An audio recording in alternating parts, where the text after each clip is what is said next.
I'm in the best shape. I have the biggest cock. I have the best voice. I'm the most musical. I am the smartest. I'm the best actor.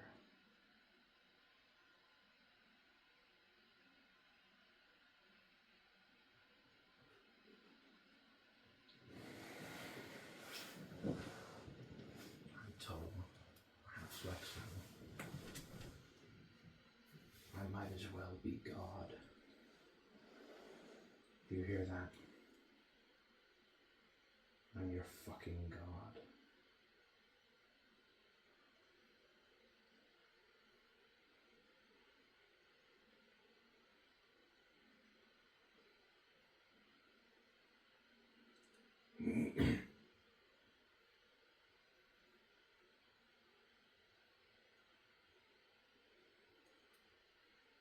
Chapter 6. The Giant's Drink. We've had our disappointments in the past, hanging on for years, hoping they'll pull through, and then they don't. The nice thing about Ender, he's determined to ice within the first 6 months. Oh? Don't you see what's going on here? He's stuck at the Giant's Drink, in the mind game. Is the boy suicidal? You never mentioned it. Everybody gets the Giant sometimes, but Ender won't leave it alone, like Pinule. Everybody looks like Pinule at one time or another, but he's the only one who killed himself. I don't think it had anything to do with the Giant's Drink. You're betting my life on that. And look what he's done with his launch group. It wasn't his fault, you know. I don't care, his fault or not. He's poisoning that group.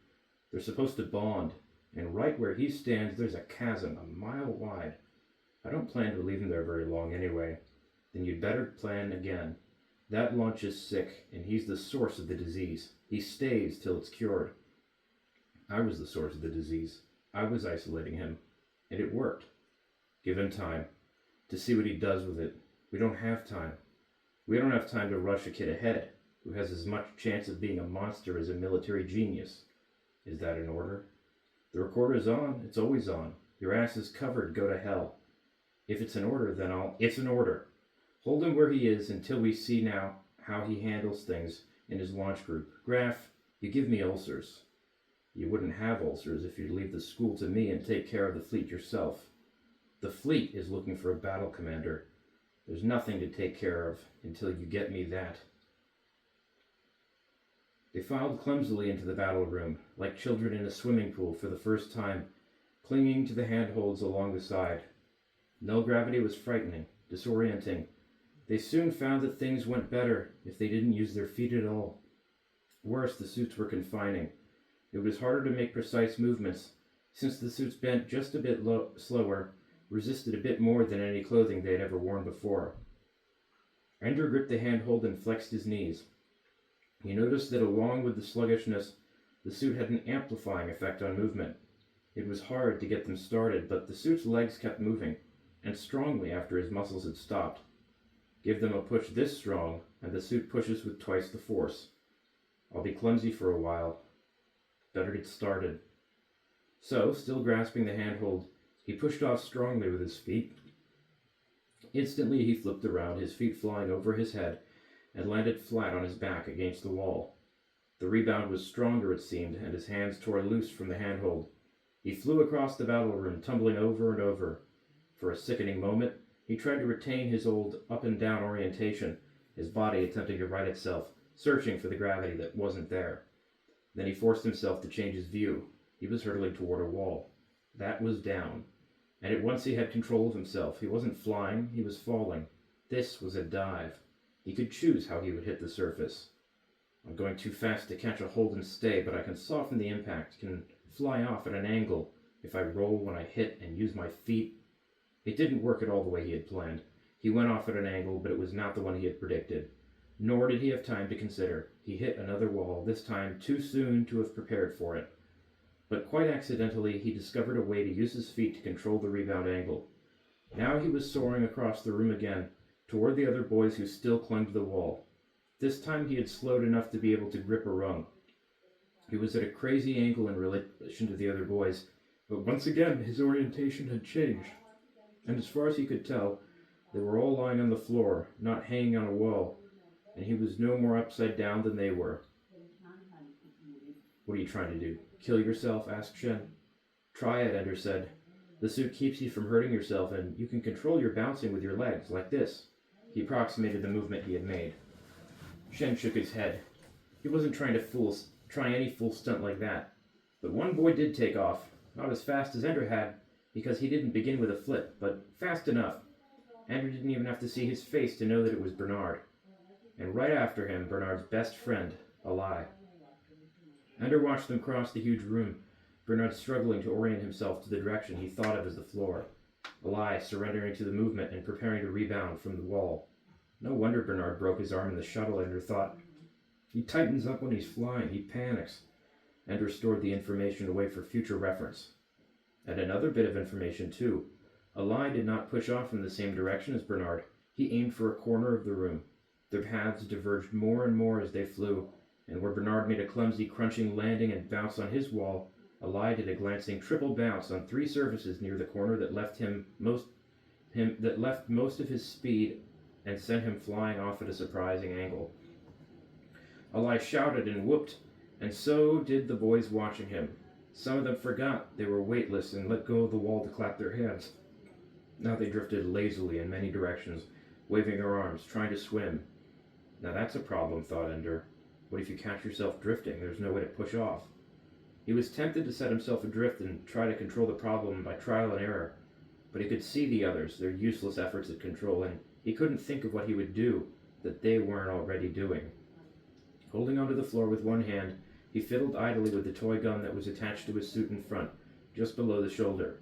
Then he remembered the hand rockets sometimes used by Marines when they did a boarding assault on an enemy station. He pulled the gun from his suit and examined it. He had pushed all the buttons back in the room, but the gun did nothing there. Maybe here in the battle room it would work. There were no instructions on it, no labels on the controls. The trigger was obvious. He had had toy guns, as all children had, almost since infancy. There were 2 buttons that his thumb could easily reach, and several others along the bottom of the shaft that were almost inaccessible without using 2 hands. Obviously, the 2 buttons near his thumb were meant to be instantly usable. He aimed the gun at the floor and pulled back on the trigger. He felt the gun grow instantly warm. When he let go of the trigger, it cooled at once. Also, a tiny circle of light appeared on the floor where he was aiming.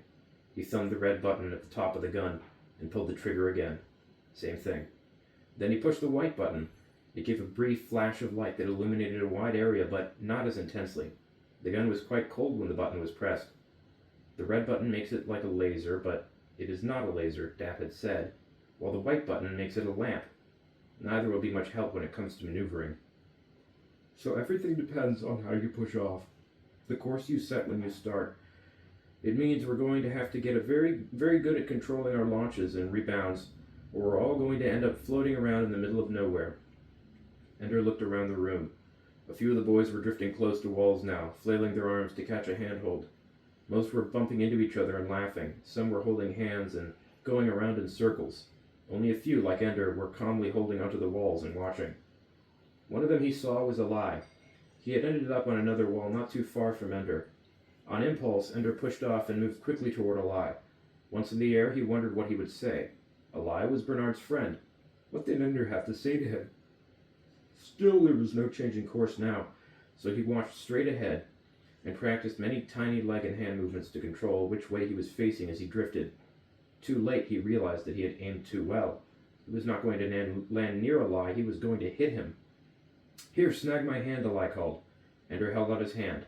Eli took the shock of the impact and helped Ender make a fairly gentle landing against the wall. That's good, Ender said. We ought to practice that kind of thing. That's what I thought, only everybody's turning to butter out there, Eli said. What happens if we get out there together? We should be able to shove each other in opposite directions. Yeah. Okay? It was an admission that all might not be right between them. Is it okay for us to do something together? Ender's answer was to take Eli by the wrist and get ready to push off. Ready, said Eli. Go. Since they pushed off with different amounts of force, they began to circle each other. Ender made some small hand movements, then shifted a leg. They slowed. He did it again. They stopped orbiting. Now they were drifting evenly. Packed head, Ender, Eli said. It was high praise. Let's push off before we run into that bunch. And then let's meet over in that corner. Ender did not want this bridge into the enemy camp to fail. Last one there saves farts in a milk bottle, Eli said. Then slowly, steadily they maneuvered until they faced each other, spread, edged hand to hand, knee to knee. And then we just scrunch, asked Eli. I've never done this before either, said Ender. They pushed off. It propelled them faster than they expected. Ender ran into a couple of boys and ended up on a wall that he hadn't expected. It took him a moment to reorient and find the corner where he and Eli were to meet. Eli was already headed toward it. Ender plotted a course that would include 2 rebounds to avoid the largest clusters of boys. When Ender reached the corner, Eli had hooked his arms through 2 adjacent handholds and was pretending to doze. You win. I want to see your fart collection, Eli said. I stored it in your locker. Didn't you notice? I thought it was my socks. We don't wear socks anymore. Oh yeah. A reminder that they were both far from home. It took some of the fun out of having mastered a bit of navigation. Ender took his pistol and demonstrated what he had learned about the 2 thumb buttons. What does it do when you aim it at a person? Asked Eli. I don't know. Why don't we find out? Ender shook his head. We might hurt somebody. I meant, why don't we shoot each other in the foot or something? I'm not Bernard. I never tortured cats for fun. Oh. It can't be too dangerous or they wouldn't give these guns to kids. We're soldiers now. Shoot me in the foot. No, you shoot me. Let's shoot each other. They did. Immediately, Ender felt the leg of the suit grow stiff, immobile at the knee and ankle joints. You frozen? Asked Eli. Stiff as a board. Let's freeze a few, Eli said. Let's have our first war. Us against them. They grinned. Then Ender said, better invite Bernard. Eli cocked an eyebrow. Oh? And Shen. That little slanty-eyed butt-wiggler? Ender decided that Eli was joking. Hey, we...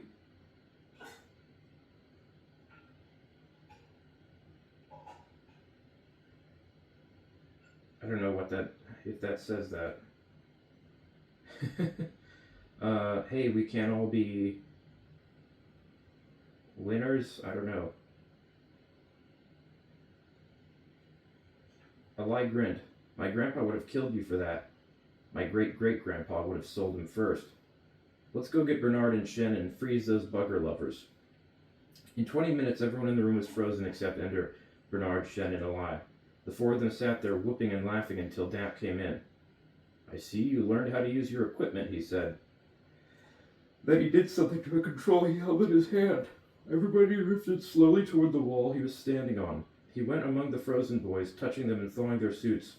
There was a tumult of complaint that it wasn't fair how Bernard and Eli had shot them all when they weren't ready. Why weren't you ready? Asked Dap. You had your suits just as long as they did. You had just as many minutes flapping around like drunken ducks. Stop moaning and we'll begin. Ender noticed that it was assumed that Bernard and Eli were the leaders of the battle. Well, that was fine. Bernard knew that Ender and Eli had learned to use the guns together, and Ender and Eli were friends. Bernard might believe that Ender had joined his group, but it wasn't so. Ender had joined a new group, Eli's group. Bernard had joined it too.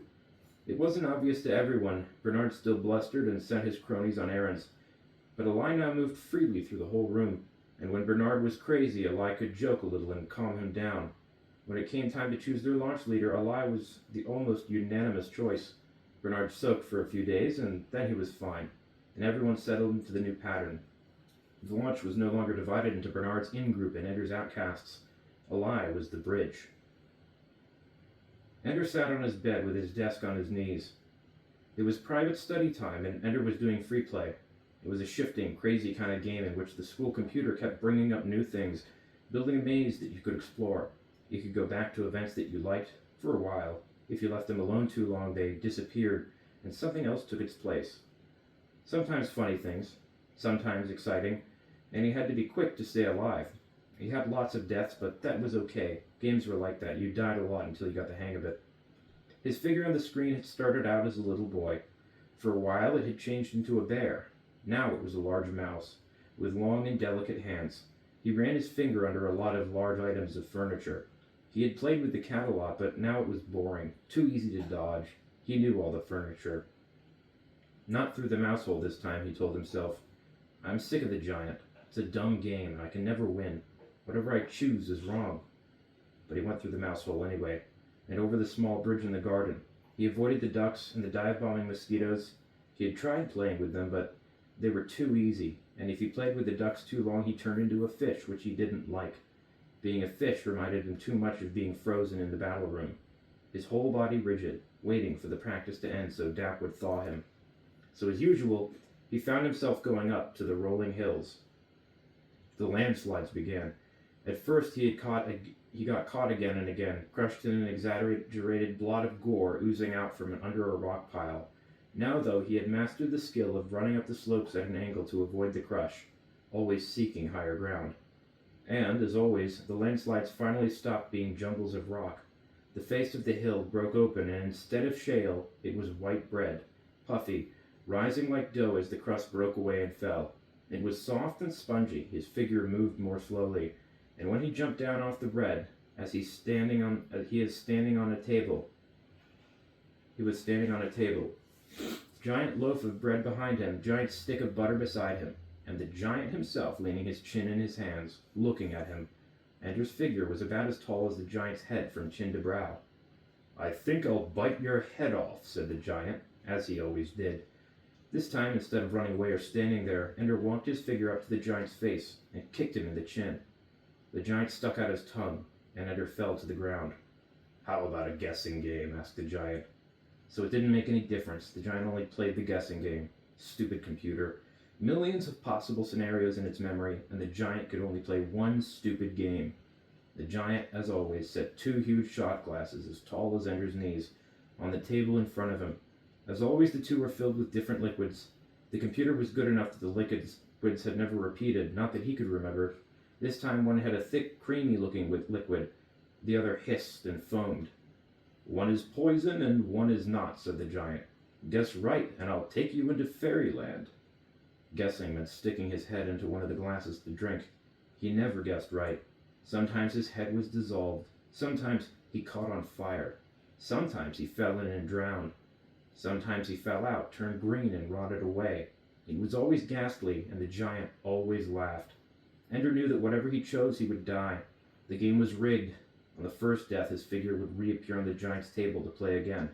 On the second death, he'd come back to the landslides, then to the garden bridge, then to the mouse hole, and then, if he still went back to the giant and played again and died, his desk would go dark. Free play over would march around the desk, and Ender would lie back on his bed and tremble until he could finally go to sleep. The game was rigged, but still the giant talked about fairyland, some stupid childish 3-year-old's fairyland that probably had some stupid Mother Goose or Pac-Man or Peter Pan. It wasn't even worth getting to, but he had to find some way of beating the giant to get there.